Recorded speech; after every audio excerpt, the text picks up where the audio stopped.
ആകാശവാണി. നമസ്കാരം. പ്രാദേശിക വാർത്തകൾ വായിക്കുന്നത് സോഫിയ ഡാനിയൽ.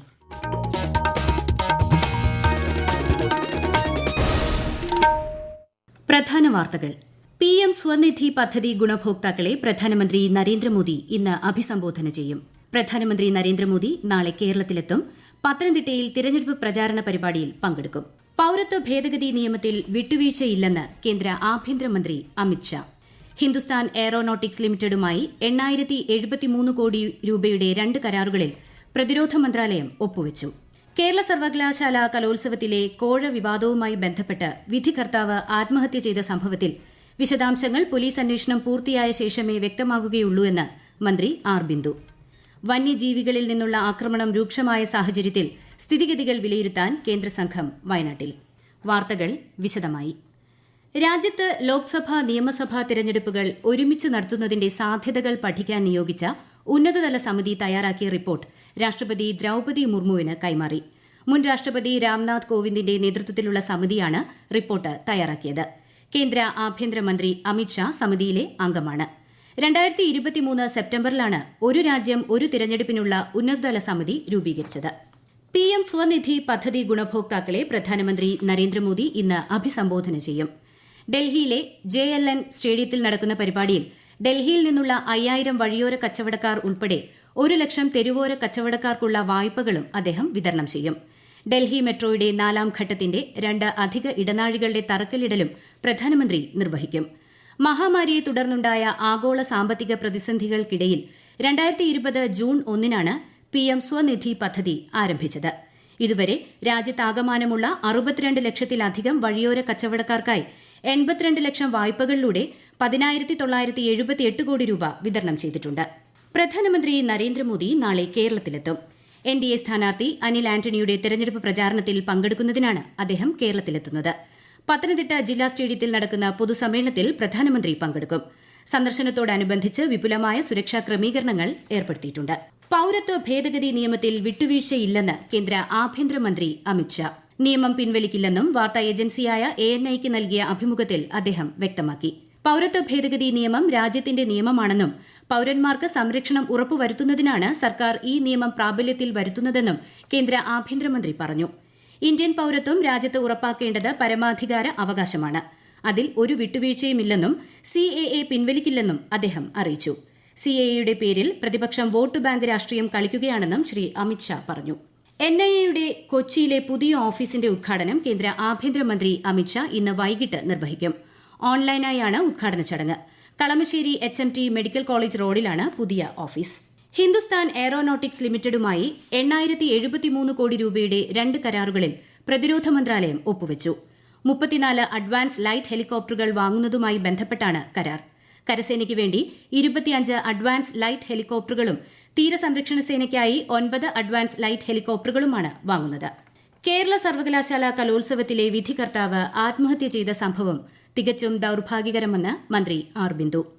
കലോത്സവത്തിനിടെയുണ്ടായ സംഘർഷത്തിന്റെ വിശദാംശങ്ങൾ പോലീസ് അന്വേഷണം പൂർത്തിയായ ശേഷമേ വ്യക്തമാകുകയുള്ളൂവെന്ന് മന്ത്രി എറണാകുളത്ത് മാധ്യമങ്ങളോട് പറഞ്ഞു.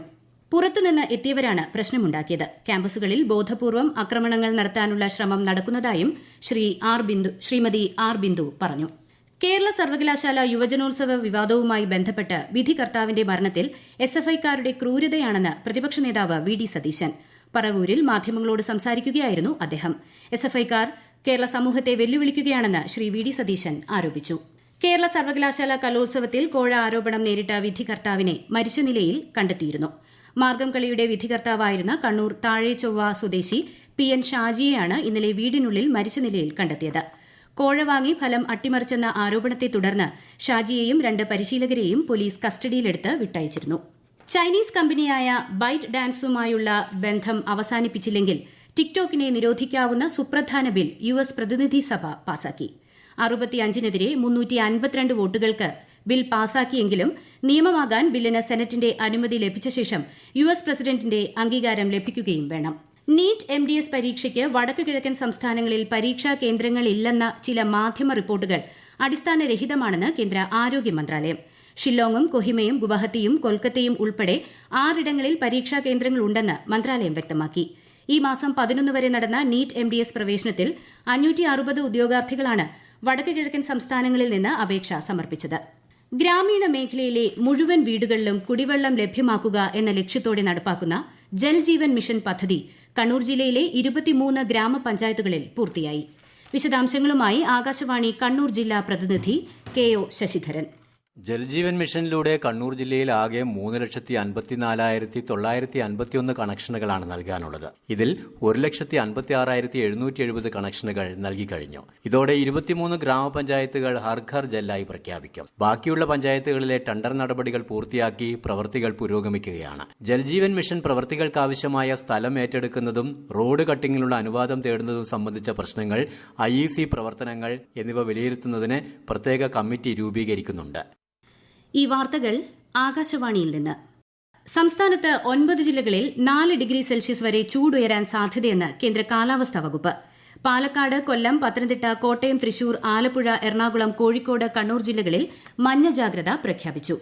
ഇന്ന് ലോക വൃക്ക ദിനം. വൃക്കകളുടെ ആരോഗ്യ പരിപാലനം, വൃക്കയുമായി ബന്ധപ്പെട്ട രോഗങ്ങൾ എന്നിവയെക്കുറിച്ച് ജനങ്ങളിൽ അവബോധം ഉണ്ടാക്കുന്നതിന് എല്ലാ വർഷവും മാർച്ച് മാസം 2ാമത്തെ വ്യാഴാഴ്ച ലോക വൃക്ക ദിനമായി ആചരിച്ചുവരുന്നു.